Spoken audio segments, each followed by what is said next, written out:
Stunt sequence, இந்த படத்துல stunt sequence அப்படின்னு நிறைய எழுதியிருக்காங்க.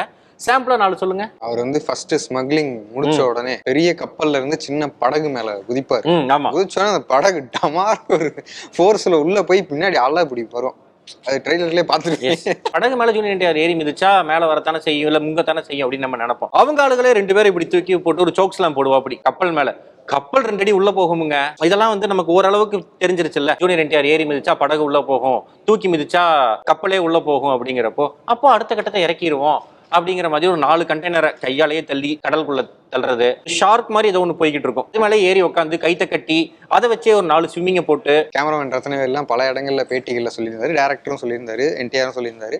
பட் அது பார்க்க இதுதான் அந்த அண்டர் வாட்டரா ஓப்பாக இல்லை. பேட்மேன் வந்து அக்வாமேனை தேடுற மாதிரி தான் இதுல அந்த போலீஸ் ஆபீசர் வந்து யார் இந்த தேவாரா அப்படின்னு தேடிட்டு இருப்பார். அப்பதான் இவர் வந்து நான் தாண்டா அந்த அக்வாமேன். அது உனக்கு தேவையே இல்ல. நீ தேடி வந்தது வந்து தயா ஏடி